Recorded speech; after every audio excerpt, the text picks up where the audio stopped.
1 Crônicas,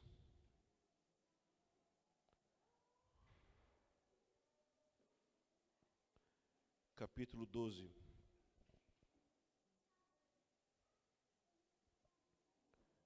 Primeiro Crônicas, capítulo 12, versículo 32. Oh, obrigado. Valeu. 1 Crônicas 12, 32 diz o seguinte: do povo de Issacar, 200 dos seus chefes, conhecedores dos tempos, para saberem o que Israel deveria de fazer, e todos os seus parentes sob suas ordens. Esse versículo está falando sobre as pessoas que auxiliavam Davi no seu exército. Então Davi tinha um exército, tinha muitas funções, como qualquer outro exército teria. Mas existia uma equipe dentro desse exército, de uma família específica, a família de Issacar. E nessa família, a função que eles tinham dentro do exército estava relacionada com uma habilidade que eles possuíam. Eles eram conhecedores dos tempos. Então, eu não sei exatamente se isso significa que eles conheciam de meteorologia, ou se significa uma outra coisa. Mas o fato é que Davi tinha essas pessoas, e parece que o que está escrito aqui, de alguma forma, nos ajuda a entender o significado do profético na igreja hoje. A função de um profeta é auxiliar a igreja em conhecer os tempos, para saber o que devem fazer. Eu quero mostrar, isso é só uma introdução, eu quero mostrar para você um outro versículo no Novo Testamento que fala também sobre isso. 1 Tessalonicenses, capítulo 5.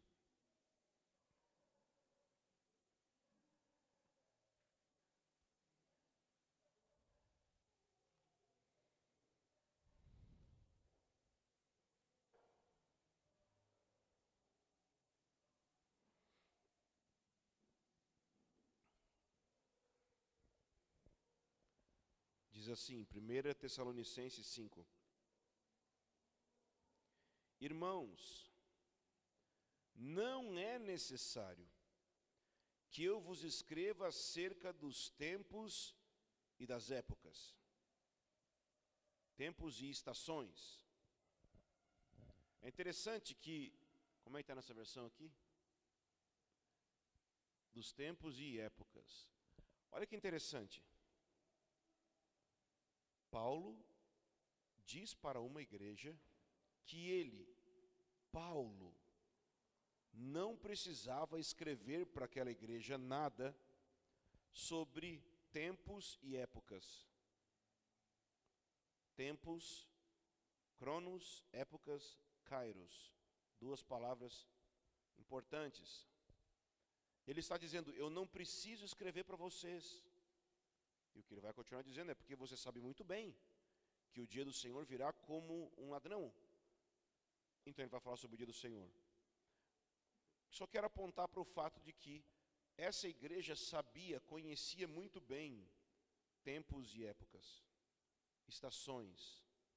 Era uma igreja que havia sido desenvolvida na habilidade do discernimento profético, que nada mais é do que entender a vontade de Deus para um período na história.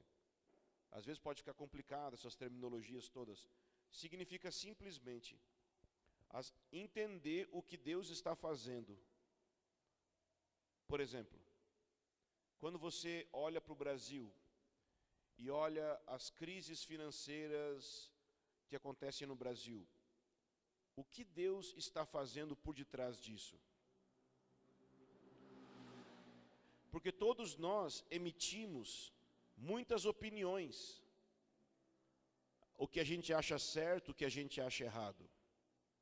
O problema é que algumas vezes as opiniões que nós emitimos em relação aos fatos que nós vemos, por exemplo, na televisão, elas são baseadas mais numa ideologia do que num discernimento daquilo que Deus está fazendo por detrás dos fatos. Por exemplo, na Bíblia havia Babilônia. Babilônia, algumas vezes na Bíblia, é colocado como uma cidade que é contra o propósito de Deus. Mas, ao mesmo tempo, alguns momentos, o profeta Isaías ordena que se ore por Babilônia para que se prospere dentro dela. Em outros momentos, como por exemplo em Apocalipse, o Senhor fala para sair da Babilônia. Então, a relação de Deus com esta cidade, que é uma cidade ao sul do Iraque, e que provavelmente vai ser reconstruída nos próximos anos, em uma outra região, a região de Meca. Provavelmente, se você olhar essa cidade sendo reconstruída e ler o versículo de Isaías, ore pela prosperidade dela, você vai estar errado, né? Então, tem essa cidade na Bíblia. Em alguns momentos, Deus está de bem com ela. Outros momentos, Deus não está de bem com ela. Em alguns momentos, Deus está enviando juízo para certas pessoas. Em outros momentos, Ele não está enviando juízo. Em alguns momentos, Jesus encontra pessoas e Ele confronta as pessoas. Em outros momentos, Ele encontra outras pessoas e Ele perdoa essas pessoas. Sendo que todos são pecadores iguais, merecem ser confrontados e precisam ser perdoados. Mas por que em alguns momentos Jesus perdoa e em outros momentos Jesus confronta? Porque Deus não é uma máquina. Deus é uma pessoa. Entende? Você não pode pensar que Deus sempre vai agir da mesma forma, dentro daquilo que eu entendo que seja Deus. Deus é maior que o meu entendimento sobre Ele. Portanto, eu preciso entender o que Deus está fazendo na minha geração. Porque eu preciso corresponder ao que Deus está fazendo na minha geração. Vamos olhar uma outra passagem que fala sobre esse assunto dos tempos e das épocas em Mateus capítulo 16.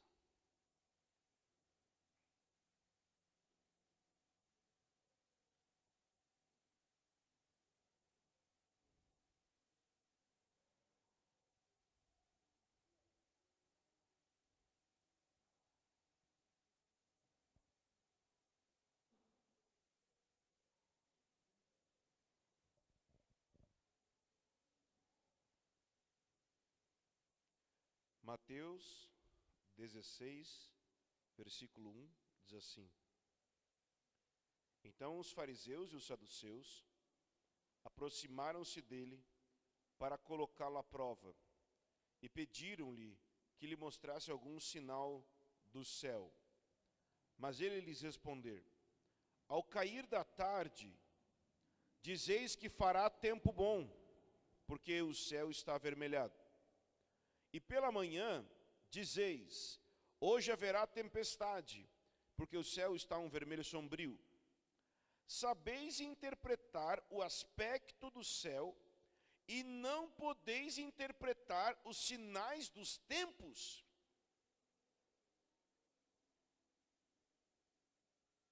Jesus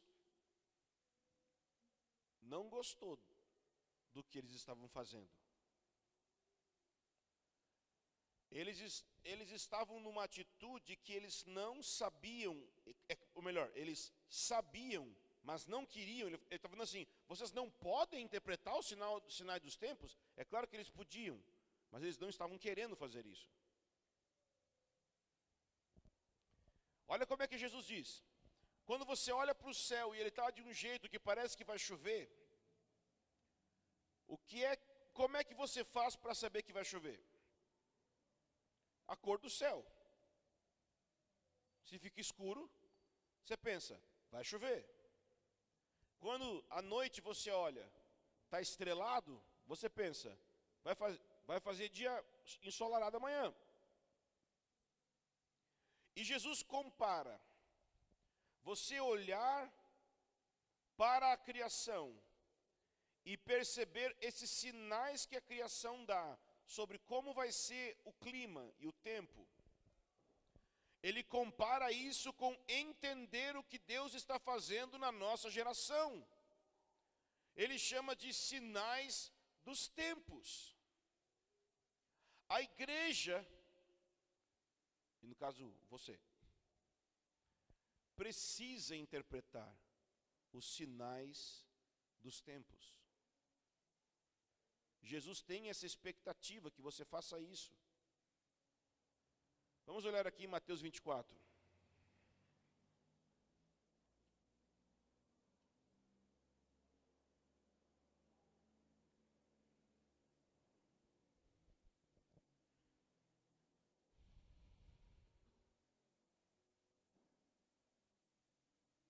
Versículo 32. Aprendei, pois, a parábola da figueira. Então, primeira coisa, é uma parábola. Não é literal, ok?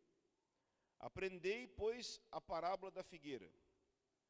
Quando os ramos se renovam e as folhas brotam, sabeis que o verão está próximo. Então ele está dizendo o seguinte, você olha para a árvore, para a figueira, e você olha os sinais que ela dá para dizer que o verão está próximo.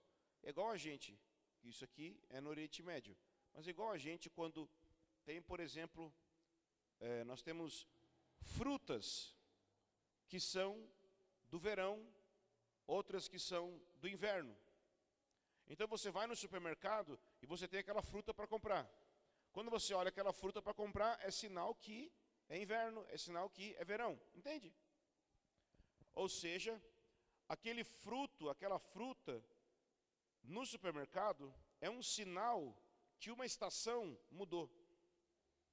E Jesus está dizendo que da mesma forma, para eles no Oriente Médio, quando eles olham mudanças na folhagem da figueira, também era sinal que o tempo estava mudando, que o verão estava chegando. Entendeu? Muito simples a parábola. Mas então agora ele vai dizer o sentido da parábola. Da mesma forma, ou seja, igual essa parábola, quando vocês virem todas estas coisas, que coisas? Tudo que ele falou desde o início do capítulo 24. Sabei que está próximo às portas. Em verdade vos digo que essa geração não passará sem que essas coisas aconteçam. O que ele está dizendo é o seguinte. Jesus fala em Mateus 24 uma série de sinais que antecedem o retorno dele. Muitos sinais. E ele diz o seguinte: quando você ver todos esses sinais acontecendo, não é só um, é quando todos os sinais estiverem acontecendo. E deixa eu explicar o sentido aqui, é ao mesmo tempo. Não é chega e fala assim, não, é que 1950 aconteceu esse sinal. Não. É todos os sinais acontecendo ao mesmo tempo, em uma mesma geração. Então, Jesus diz, essa geração que ver esses sinais é a última geração da história. O sentido de não passará essa geração é que essa geração não vai morrer antes que Jesus volte.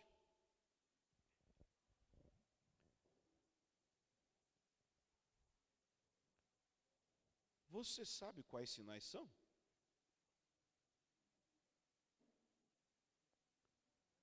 Será que você sabe se por acaso você faz parte da última geração? Não sei. Quer dizer, sei, mas não vou dizer, porque eu quero que você vá procurar.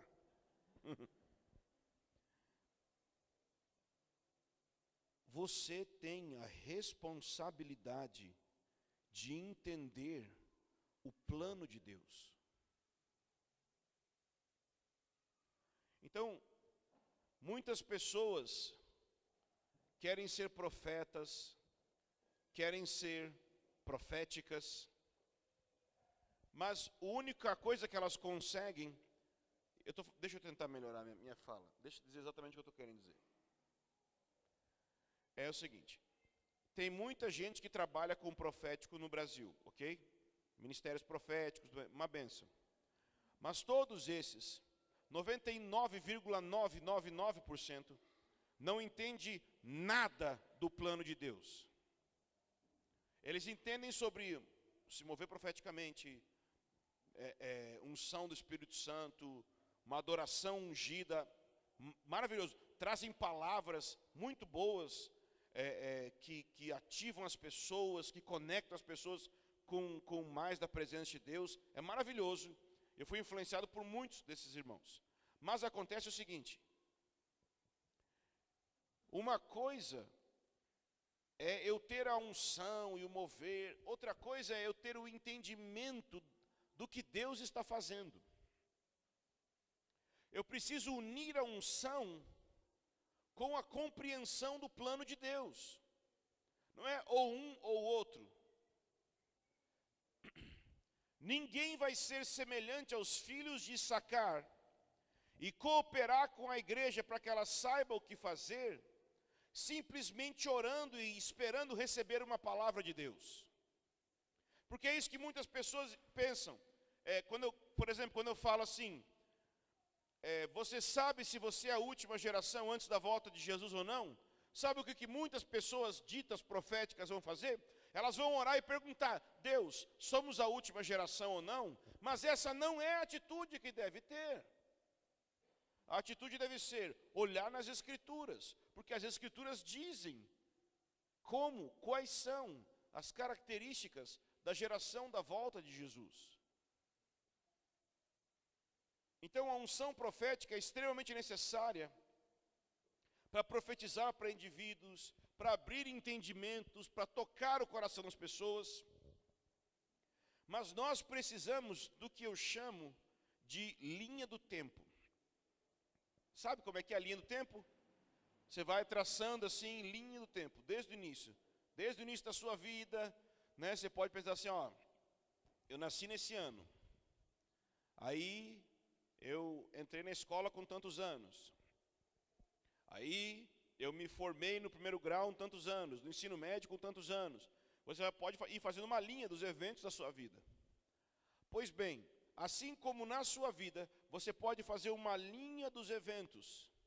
A Bíblia possui uma linha do tempo da história e da profecia. E isso não é uma coisa que só os inteligentes podem ver. Não é uma coisa que só pessoas elevadas, que vivem no monte, que anda jejuando 24 horas, conseguem saber quais são as profecias que Deus tem para o futuro, porque elas estão escritas. E tá, assim, é um segredo, não conta para ninguém, mas eu descobri isso. E elas estão em português. Dá para entender, não é difícil. Mas é sua responsabilidade de mergulhar para descobrir, para entender.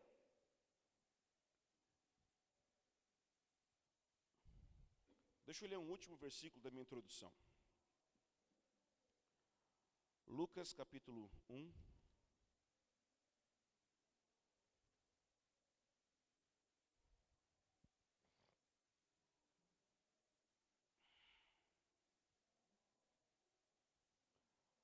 Lucas,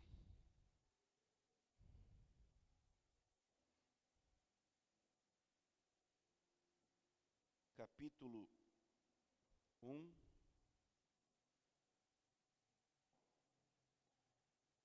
vamos ler desde o versículo 13. O que é que está acontecendo aqui? Zacarias, que é um sacerdote em Israel, vai oferecer incenso no templo, vai ministrar a Deus no Santo dos Santos. Ele não tem filhos, e aparece um anjo para ele, e envia uma mensagem sobre seu filho. E o filho é João Batista. Lucas 1:13. Mas o anjo lhe disse: não temas, Zacarias, porque a tua oração foi ouvida. E Isabel, tua mulher, dará luz a um filho, e tu o chamarás de João. Terás alegria e satisfação, e muitos se alegrarão com o seu nascimento, porque ele será grande diante do Senhor. Não beberá vinho nem bebida forte, será cheio do Espírito Santo desde o ventre materno. Ele converterá ao Senhor Deus muitos israelitas, e irá diante do Senhor, no espírito e poder de Elias, para reconduzir o coração dos pais aos filhos, e os rebeldes à prudência dos justos, a fim de constituir um povo preparado para o Senhor. Esse versículo 17 é uma chave, eu acredito, para a sua vida, para o seu chamado. Porque o versículo está falando sobre João Batista. Eu acredito que você provavelmente, se você está vivo nesse tempo, é porque Deus tem sobre você um chamado em alguma dimensão semelhante ao de João Batista. E qual era o chamado de João Batista? Era preparar o caminho do Senhor. E o que significa preparar o caminho do Senhor? Aqui, nesse versículo 17, parece ficar mais claro o significado de preparar o caminho do Senhor. Ele vai conduzir ou reconduzir o coração dos pais aos filhos e dos rebeldes à prudência dos justos, a fim de constituir um povo preparado para o Senhor. Ele iria preparar um povo para Deus. Preparar o caminho do Senhor é preparar pessoas para que elas correspondam ao Espírito Santo à luz do fato de que Jesus está voltando. Vou repetir. Preparar o caminho do Senhor é preparar pessoas para que correspondam ao Espírito Santo à luz do fato de que Jesus está voltando. Ou seja, uma vez que Jesus está voltando, o que é que o Espírito Santo está dizendo no seu coração sobre como você deve viver diante desse fato? Isso é preparar o caminho do Senhor. E eu creio que tanto evangelismo, quanto todo discipulado e pastoreio, todo tipo de serviço que nós podemos fazer, em um certo sentido, tudo isso é preparar o caminho do Senhor. Ou seja, é preparar a igreja para a volta de Jesus. Eu quero te dizer, esse é o meu chamado. E eu creio que esse é o teu chamado. Se preparar e preparar outros para a volta de Jesus. Para isso, você precisa entender o plano de Deus. Você precisa compreender o propósito de Deus, ou seja, o que Deus quer, onde Deus quer chegar, qual é o alvo final de Deus.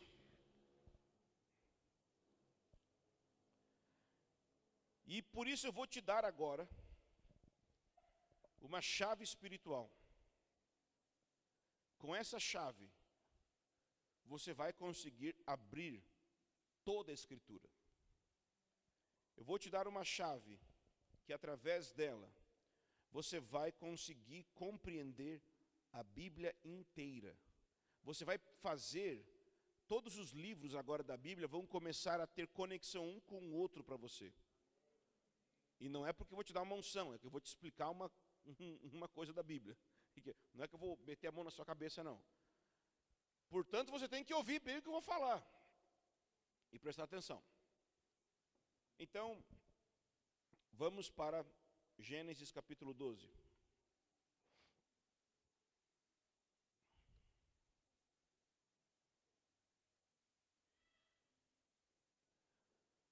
Eu sei que vai ter gente, depois dessa palavra,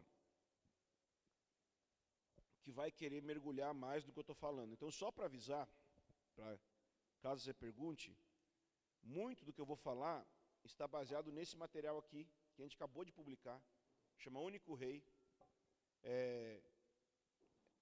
Se você quiser mergulhar um pouco mais, você pode usar esse material que vai te ajudar. Bom, acharam Gênesis 12, ok? Diz assim: E o Senhor disse a Abrão: Sai da tua terra, do meio dos teus parentes e da casa de teu pai, para a terra que eu te mostrarei. E farei de ti uma grande nação, te abençoarei e engrandecerei o teu nome, e tu serás uma bênção. Abençoarei os que te abençoarem, amaldiçoarei quem te amaldiçoar, e todas as famílias da terra serão abençoadas por meio de ti. Amém? Amém. Deixa eu tomar uma água aqui.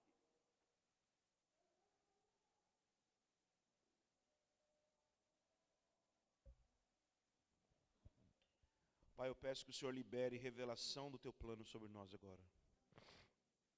Pai, eu peço que o Senhor libere, Senhor, e em nome de Jesus, conecte a nossa mente ao teu plano e ao teu propósito. Em nome de Jesus. Amém. O que acontece é o seguinte. Nós estamos em Gênesis 12 aqui. A Bíblia, ela é muito interessante. E o livro de Gênesis, então, interessantíssimo. Gênesis, do capítulo 3 ao capítulo 12, ok? Ou seja, desde a queda de Adão, até Deus chamar Abraão, vamos colocar assim, do 3 ao 11, desde a queda de Adão até a Torre de Babel, ok? Que o capítulo 11 é o capítulo que fala da Torre de Babel. Sabe quanto tempo tem nesses poucos capítulos? 2000 anos de história. É muito tempo, né? Para poucos capítulos, tem 2000 anos de história. Porque se você for ver depois, de Gênesis 12, até a vinda de Jesus, no Novo Testamento, mais 2000 anos. É uma mudança de ritmo bem forte. Por que que o ritmo da narrativa, da história que estava sendo contada, mudou tão bruscamente? Porque Deus fez algo em Gênesis 12, que é pontual para tudo o que acontece depois. O que ele fez em Gênesis 12 é um processo, um início de um processo que vai se desenvolver em toda a Bíblia e que é o alvo de toda a Bíblia. O que está aqui em Gênesis 12 é o alvo de tudo que está escrito na lei, nos profetas, nos salmos, nos evangelhos, nas epístolas, em Apocalipse, em tudo. Tudo que está escrito na Bíblia vem desses 3 versículos. Sério. Eu vou te mostrar. Em primeiro lugar, vamos tentar entender o que está acontecendo até aqui, ok? Gênesis 1 e 2. O que nós temos lá? A criação, ok? Então Deus criou tudo, criou os céus e a terra, e criou todo o universo para que fosse um lugar perfeito, para que o homem tivesse comunhão, relacionamento com ele, ok? Então era isso que Deus queria, criar um lugar perfeito para o homem viver, um com o outro, a humanidade viver um com o outro, né? Uns com os outros em perfeição e harmonia, e também em perfeição harmônica com Deus, ok? Deus colocou um lugar no centro do mundo, chamado Éden, e nesse Éden, nessa região chamada Éden, ele colocou um jardim, o jardim que estava no Éden. Nesse jardim, Adão, o primeiro homem, e Eva, a primeira mulher, viviam de maneira perfeita, agradável, maravilhosa.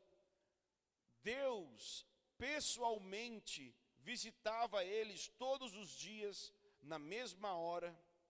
Então, você imagina, Deus te visitar pessoalmente, fisicamente, na mesma hora, todos os dias. Uau! Então, Deus quer isso. Esse é o alvo de Deus. Deus quer comunhão, Deus quer relacionamento, Deus quer estar próximo. Tanto que, no fim da Bíblia, Apocalipse 21, versículo 3, diz que a Nova Jerusalém vai descer do céu para a terra e o tabernáculo de Deus estará entre os homens e Deus mesmo estará conosco. Já leu esse versículo? Bota aqui no telão, Apocalipse 21, 3. Na verdade, eu quero mostrar mais uns versículos aqui. Vai ser muito legal agora o que eu vou te falar. Você vai ficar doido. Se você não ficar, porque você não é crente. Que pressãozinha manipuladora, né? Antes de colocar isso aqui, coloca Apocalipse 1.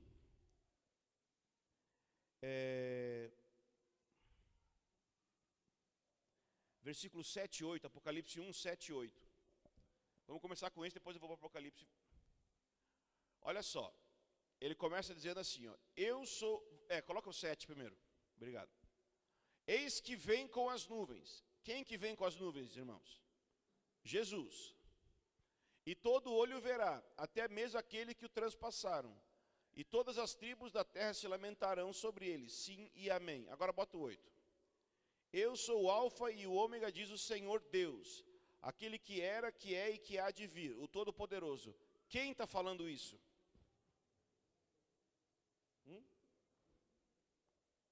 Deixa eu melhorar. É o pai ou o filho? É o pai.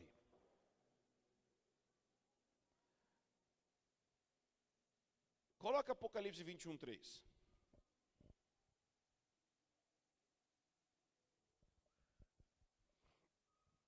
Esse versículo, Apocalipse 21, versículo 3. Esse acontecimento, ok? Que está descrito aí, vai acontecer 1000 anos depois de Jesus ter voltado. Você já tinha ouvido falar nisso? Que Jesus vai voltar? E que depois que ele voltar, ele vai estabelecer durante 1000 anos um reino na terra? Então, Jesus vai estabelecer um reino de 1000 anos. Depois desses 1000 anos, olha o que diz aqui. Ouviu uma grande voz que vinha do trono e dizia, eis que o tabernáculo de Deus está com os homens, pois com eles habitará. Não está falando de Jesus, deixa eu te explicar. Vai chegar um dia que Jesus vai preparar por 1000 anos essa terra. E depois de 1000 anos, Deus Pai vai descer para essa terra.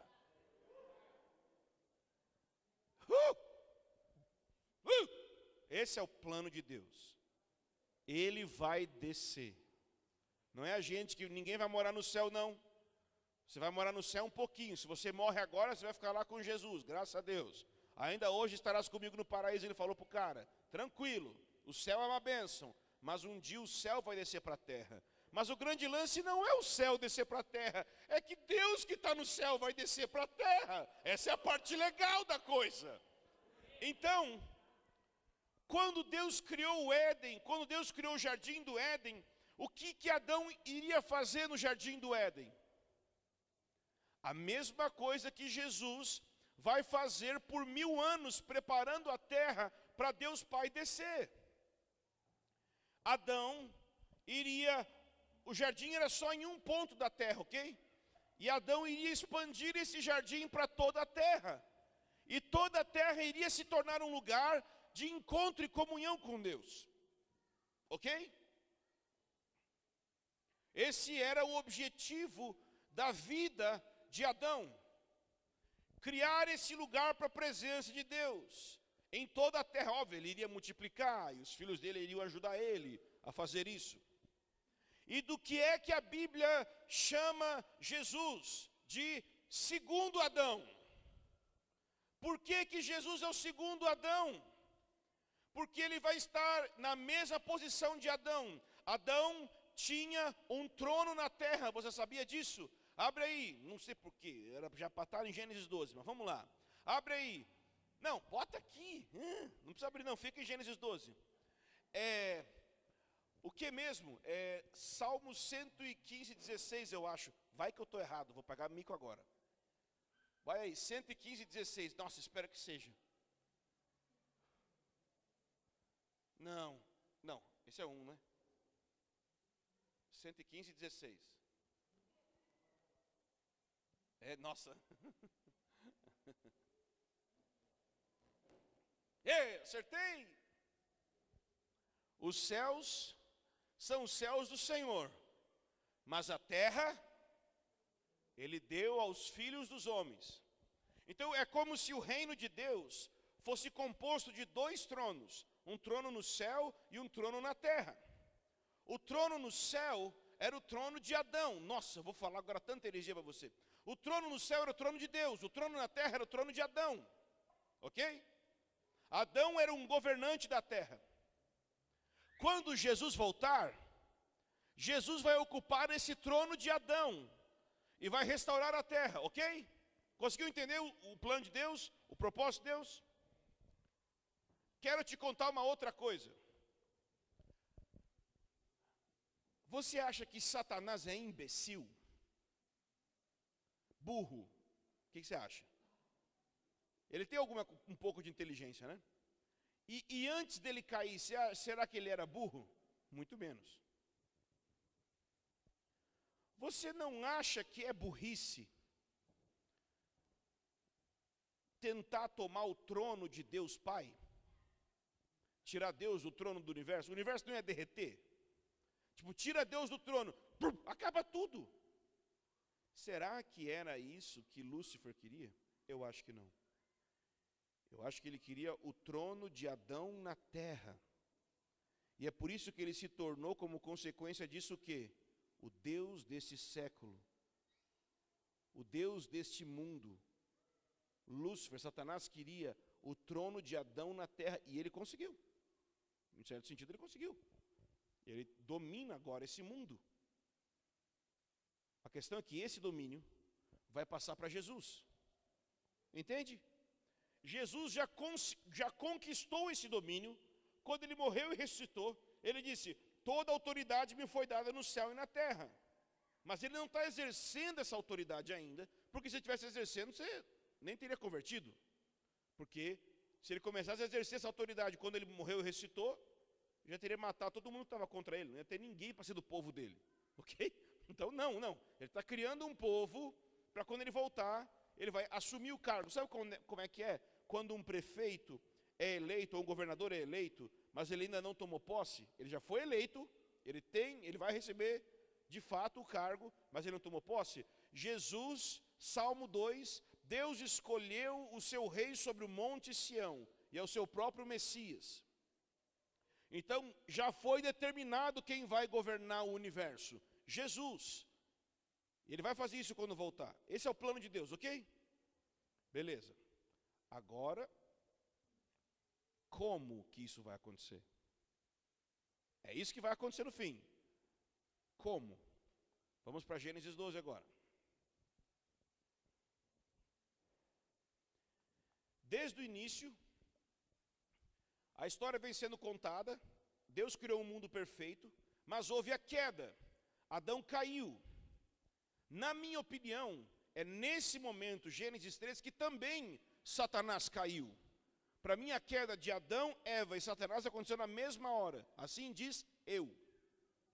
Minha opinião só. Então, foi uma espécie de aliança de rebelião contra Deus. Adão é expulso do jardim. Ele e sua mulher vão cultivar o solo. Começa a ter filhos. Ok? E aí, você tem o dilúvio, um juízo de Deus. Depois do dilúvio, a Torre de Babel. E o que acontece na Torre de Babel? Quem lembra? As pessoas construíram uma torre para tentar tocar o céu. Deus enviou um juízo e confundiu as línguas. E naquele momento que as línguas foram confundidas, nasce o que nós chamamos de povos. Porque nasceram as línguas, a linguagem, a diferença de linguagem. O que é que Deus diz aqui para Abraão em Gênesis 12. O Senhor disse para Abrão, Gênesis 12, sai da tua terra, sai do meio dos teus parentes, da casa de teu pai, para a terra que eu te mostrarei. Farei de ti uma grande nação, e te abençoarei, e engrandecerei o teu nome, e tu serás uma bênção. Abençoarei os que te abençoarem, amaldiçoarei quem te amaldiçoar, e todas as famílias da terra serão abençoadas por meio de ti. Guarda essa frase, essa expressão do versículo 3. Famílias da terra. O que são essas famílias da terra? Essas famílias não são papai, mamãe, titio, titia, não é a família nuclear, pai, mãe, filho. Essas famílias aqui poderiam muito bem ser chamadas de etnias, povos, os gentios. Quando que esses povos nasceram? Assim, usando os livros da Bíblia, um capítulo antes.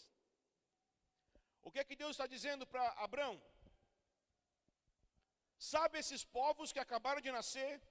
Sabe esse juízo que eu enviei confundindo as línguas? Então, eu tenho um propósito com essas pessoas. E eu estou te levantando, Abrão, para que você se torne uma nação que vai ser um meio de abençoar todas essas nações que estão nascendo agora. Esse é o propósito de Deus para Abrão. Mas a questão é, o que significa abençoar? Nosso conceito de bênção precisa ser reformado. Eu creio nisso muito. Nós temos um conceito de bênção que é se dar bem. Mas o conceito bíblico de bênção, ele nasce lá em Gênesis 1 e 2. Você olhar em Gênesis 1, você vai ver que, por exemplo, Deus criou o homem e a mulher e disse assim, e os abençoou e disse, sejam fecundos, multipliquem e enchem a terra. Então, a bênção de Deus nada mais é do que estabelecer a pessoa naquilo que ela deve viver, naquilo que ela deve existir. A bênção é ser e viver para aquilo que eu nasci para ser e viver.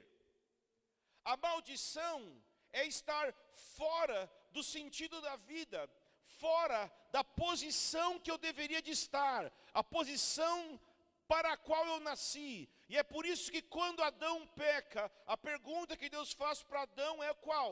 Onde estás? É uma posição que ele perdeu. É uma posição que ele saiu. E porque ele saiu dessa posição, ele estava então em maldição. O que é a bênção?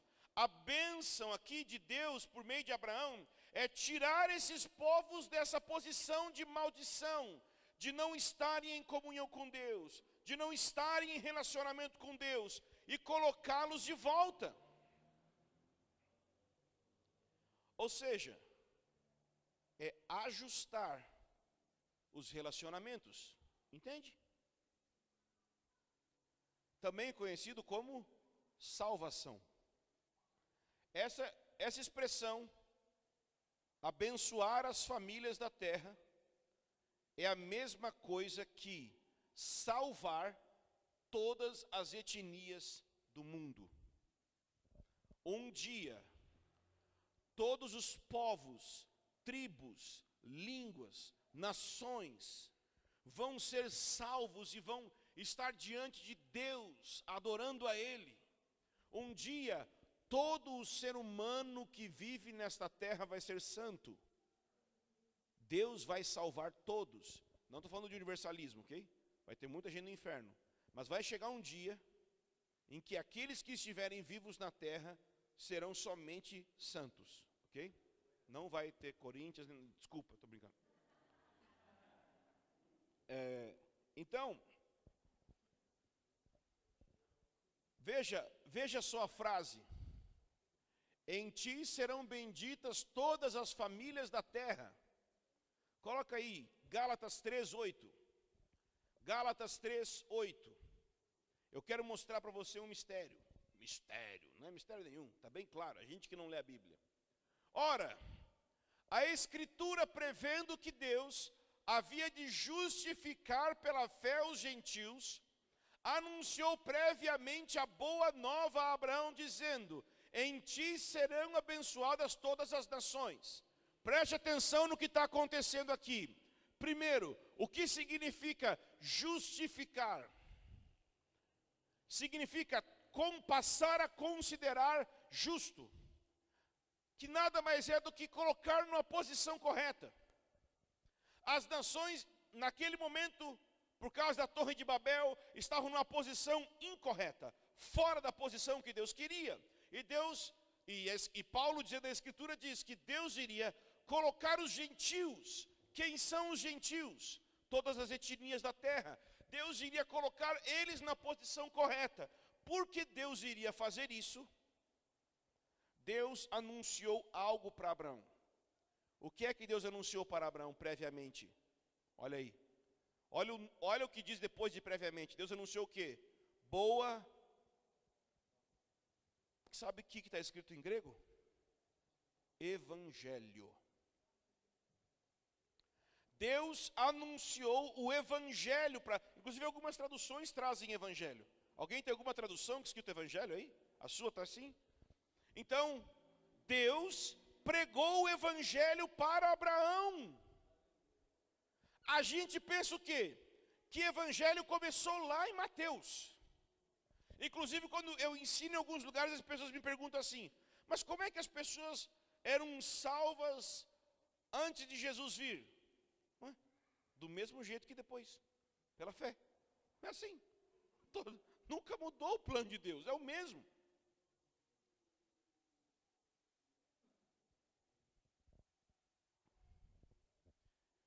As pessoas têm um problema com o Antigo Testamento. Pensam que o Antigo Testamento é ruim, que o Antigo Testamento passou, que o Antigo Testamento não é para hoje, que o Antigo Testamento não serve para nada, mesmo. Que o negócio, que o bom é o Novo Testamento. Ok, então abre aí em Mateus, coloca aqui, Mateus 1:1. Gostei desse negócio que coloca aqui. Fiquei empolgado agora. Olha só, esse é o primeiro versículo do primeiro livro do Evangelho. Livro da genealogia de Jesus Cristo, filho de Davi, filho de Abraão. Eita!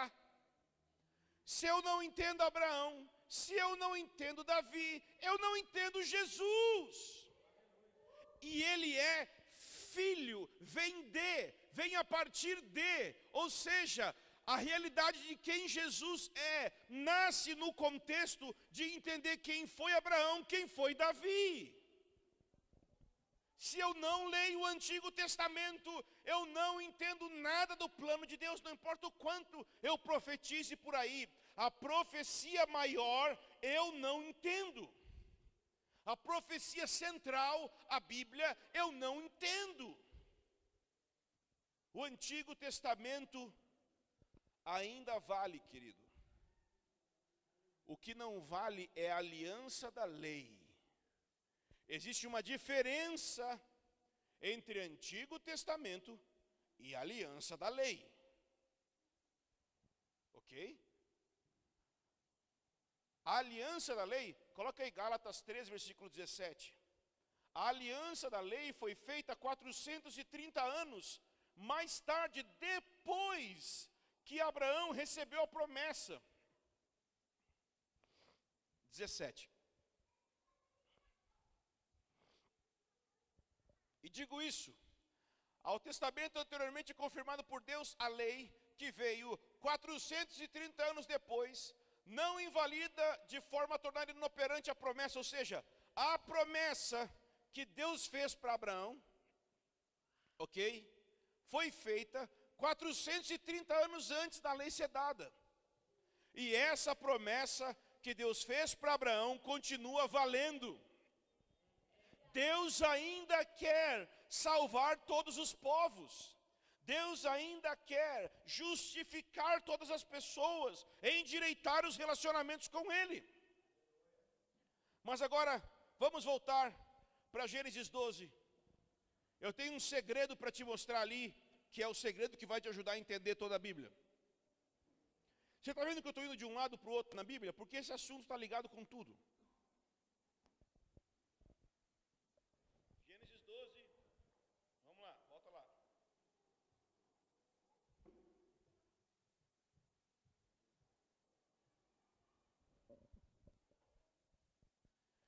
O alvo final é todas as famílias da terra serem abençoadas, amém?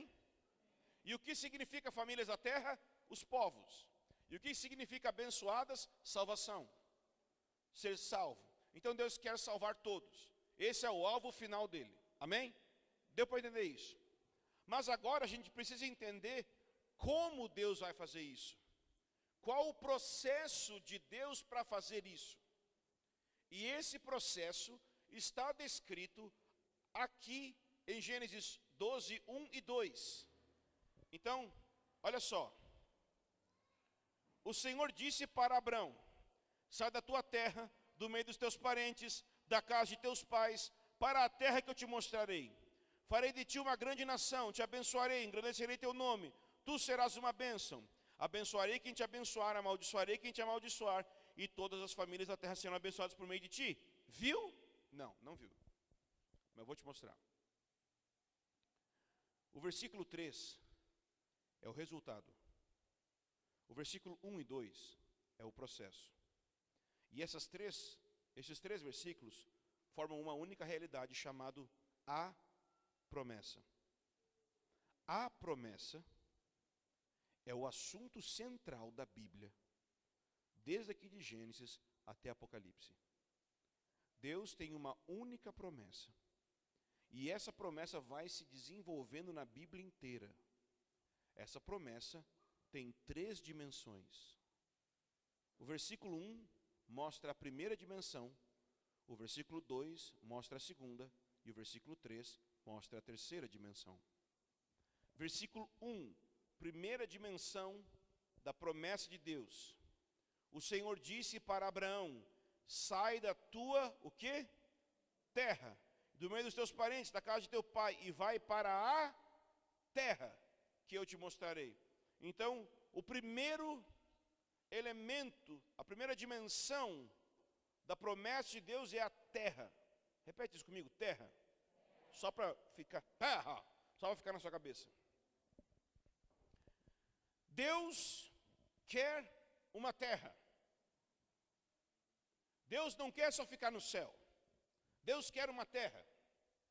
Então imagine que todos os povos estavam espalhados no mundo, e Deus precisava começar a atuar a partir de uma região específica. Então ele escolhe uma região específica que ele iria dar para Abraão como herança. Ele quer que Abraão vá para esse lugar. Ou seja, Deus não começa a sua obra em qualquer lugar. Deus gosta de lugares geográficos. Deus gosta de latitude e longitude. Deus decidiu dar um pedaço de terra deste mundo para Abraão. Adivinha que lugar que é? É o Brasil? É só o lugar onde mais existe conflito hoje no mundo. Tem a pergunta? Ela tem? Tem a pergunta? Não. É o lugar onde mais existe conflito hoje. Israel. Por que será que é o lugar onde mais tem conflito hoje no mundo? Porque quando esse lugar estiver existindo para o propósito que Deus estabeleceu aqui, Satanás vai ser chutado desse planeta. Ele está fazendo de tudo para que esse pedaço de terra não viva para o propósito que deveria de viver. Mas não só isso, o versículo 2 diz mais o quê? É a segunda parte, segunda dimensão da promessa. E farei de ti uma grande, o quê? Nação. Te abençoarei, engrandecerei o teu nome, tu serás uma bênção. Ou seja, Abraão vai se tornar uma grande nação. Repete isso comigo, nação. Então a segunda dimensão da promessa é a formação de uma nação que vai morar naquele território que Deus prometeu, ok? Deus então tem um plano para que todos os povos sejam salvos. Deus decidiu que o meio através do qual todos os povos serão salvos é: Abraão vai se tornar uma grande nação, vivendo em um território específico. Quando isso acontecer, todos os povos vão ser salvos, todos mesmo. Esse é o plano. E é só disso que a Bíblia fala, do início ao fim. Qual é o assunto dos profetas? Os profetas olham para a lei, olham para a aliança de Deus e dizem assim: vai dar problema, vocês não estão obedecendo a lei, vai vir um juízo. E qual é o juízo? Chama exílio. E o que é exílio? Sair da terra. E se eles estão fora da terra, o que acontece? O mundo não vai ser salvo, o mundo não vai ser restaurado. Por que Deus tira eles da terra? Para tratar com eles, para que eles sejam um povo santo. Porque não adianta ter a terra e não ser um povo santo lá. Depois eles têm a restauração, algumas pessoas voltam. Qual é o assunto dos salmos? Vez após vez. Além de, óbvio, o próprio Deus. Como que todas as nações virão e adorarão prostradas diante de Deus. Como que Deus é o rei das nações. Qual é o assunto de Provérbios? Ser sábio para ser santo e viver na terra.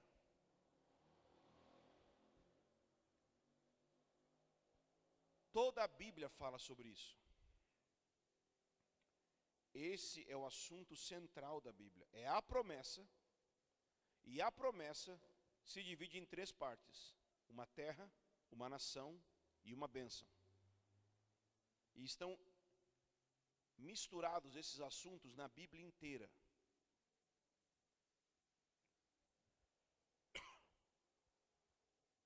Bem,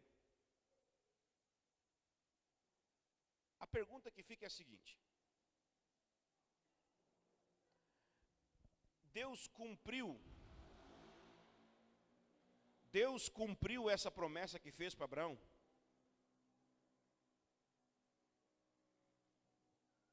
Que é aqui que o negócio fica difícil. Obrigado. Deus cumpriu a promessa que fez para Abraão? Abraão recebeu essa terra por herança? Sim ou não? Abraão viu sua família se tornar uma grande nação? Não cumpriu. A promessa de Deus não se cumpriu para Abraão. Algumas pessoas vão dizer o seguinte: não, mas quando Jesus veio, todas as promessas de Deus se cumpriram. E essas pessoas também vão dizer que tudo que está escrito no Antigo Testamento é simbólico. E que tudo que está escrito no Antigo Testamento que de bom pertence à igreja. Deus não tem mais um povo. Mas dá uma olhadinha comigo em Hebreus 11.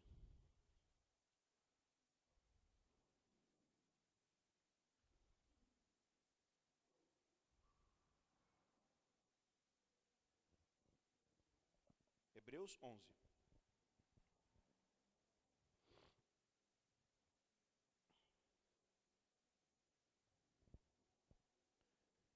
A partir do versículo 8. Pela fé, Abraão obedeceu quando foi chamado, partindo para um lugar que receberia por herança, e partiu sem saber para onde ia. Ok? Tem tudo a ver com aquele versículo que a gente está lendo. Vamos continuar. Pela fé, peregrinou na terra da o quê? Promessa. Por que ele chama de terra da promessa? Porque a promessa é o assunto da Bíblia. Continua. Como se fosse uma terra estrangeira, habitando em tendas com Isaque e Jacó, herdeiros com ele da mesma o quê? Promessa. Porque ele esperava, o que Abraão esperava aí, gente? A cidade que tem os fundamentos, da qual Deus é o arquiteto e construtor. Ele esperava aquilo que a gente falou que vai acontecer no fim.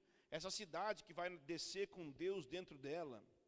Pela fé, versículo 11, até a própria Sara, que era estéril e de idade avançada, recebeu poder de conceber um filho, pois considerou fiel aquele que havia lhe feito a promessa. Portanto, também de um homem já sem vigor físico, nasceu uma descendência tão numerosa como as estrelas do céu e incontável como as areias do mar. Todos desses morreram mantendo a fé, sem terem recebido as... Eles não receberam as promessas que Deus fez. Será que Deus é mentiroso? Não. Será que as promessas são simbólicas? Não. Que Deus não vai dar uma terra. Essa terra, na verdade, é o céu. Olha só, na Bíblia não fala, aquele versículo, caminhando eu vou para Canaã, se você não vai, não impede a mim? Né? Era uma piada, eu sei, não teve graça, né? Essa música está errada. Porque a gente canta como se Canaã, a terra prometida, fosse o quê? O céu. Mas Canaã é um lugar na terra. Quando eles chegaram em Canaã, tinha gigantes lá. Vai ter gigante no céu, demônio impedindo de entrar? Não. Não é o céu. Mas vamos continuar. Versículo 14.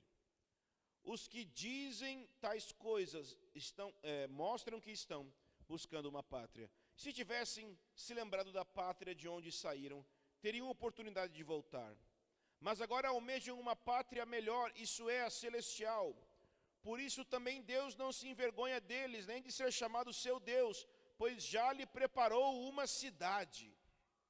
Versículo 17.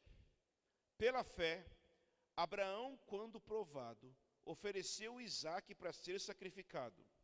Sim, aquele que havia recebido as promessas estava a ponto de oferecer seu único filho. Vamos pensar aqui. Isaque era o alvo da promessa. Se Isaque morre, gente, lembra quando Abraão vai matar Isaque? Se Isaque morre, acabou a promessa. Não tem continuidade. Por que que Abraão fez a loucura de ir sacrificar Isaque? Porque ele sabia que mesmo se Isaque morresse, a promessa de Deus é tão forte que iria fazer Isaque ressuscitar. Não é a minha ideia, é o próximo versículo. Versículo 18. Sobre o qual se havia falado, em Isaque será contada a tua descendência.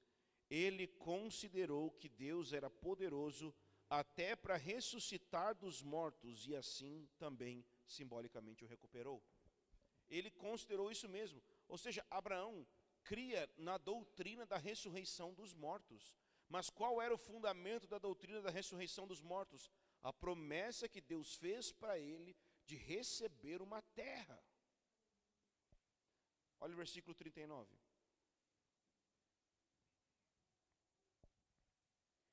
E todos eles, embora recebendo um bom testemunho pela fé, não obtiveram a promessa. Então, Abraão não recebeu a promessa. Mas por quê? Versículo 40 vai explicar. Visto que Deus havia providenciado algo melhor ao nosso respeito, para que sem nós eles não fossem aperfeiçoados. Deus fez uma promessa para Abraão, mas ele vai aperfeiçoar esta promessa por meio de incluir você no processo dessa promessa se cumprir. Você faz parte dessa história que Deus está contando. Amanhã eu vou contar um pouco mais de detalhes isso. Mas você faz parte dessa promessa. Deus prometeu para Abraão uma terra e um povo.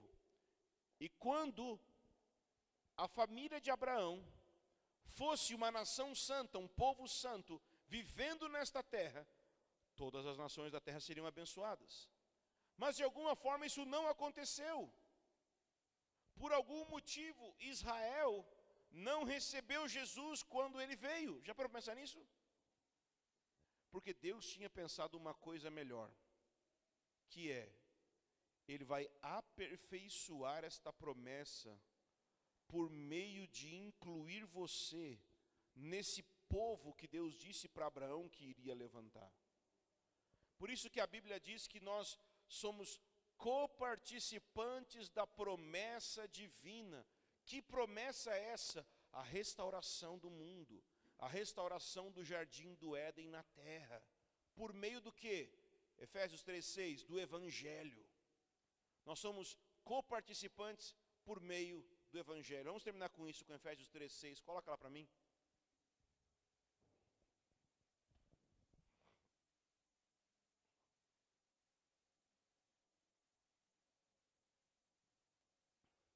A saber, e ele está explicando aqui o mistério da vontade de Deus, que os gentios, eu e você, somos co-herdeiros e membros do mesmo corpo, e coparticipantes da promessa em Cristo Jesus por meio do Evangelho. Ou seja, o que ele está dizendo é o seguinte: você vai fazer parte dessa grande jornada de restaurar essa terra para nascer o jardim do Éden de novo. Deus te incluiu nesse povo por meio do Evangelho de Jesus Cristo. Deus incluiu você no povo de Israel. Deus incluiu você nas bênçãos de Abraão. E por causa disso, você tem um chamado muito sério.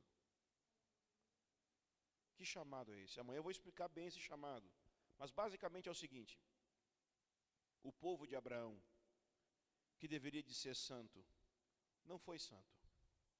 Não foi. Não recebeu Jesus.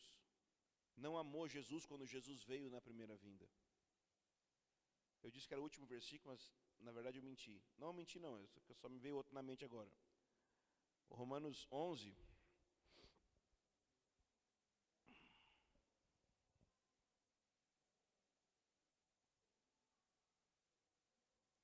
versículo 13 e 14, pode colocar aqui? Aí sim a gente vai encerrar.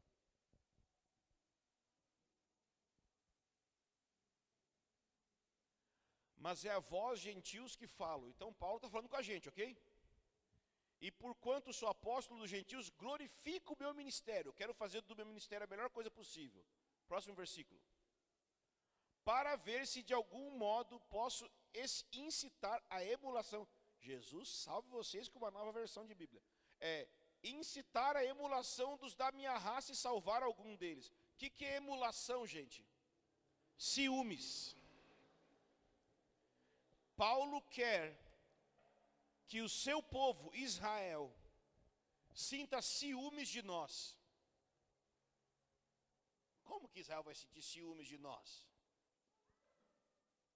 Se nós experimentarmos dessa bênção que Deus prometeu para Abraão, se nós experimentarmos do centro da promessa que Deus tem, chama Espírito Santo. A essência da promessa de Deus é o Espírito Santo. Eu vou explicar um pouco mais sobre isso amanhã. Mas eu queria te incentivar nessa noite. Se você quer fazer parte do plano de Deus, você precisa entender o plano de Deus para Israel, o plano de Deus para a terra de Israel e para o povo, ok? Mas também entender as dinâmicas de como que a igreja existe primordialmente para gerar ciúmes em Israel.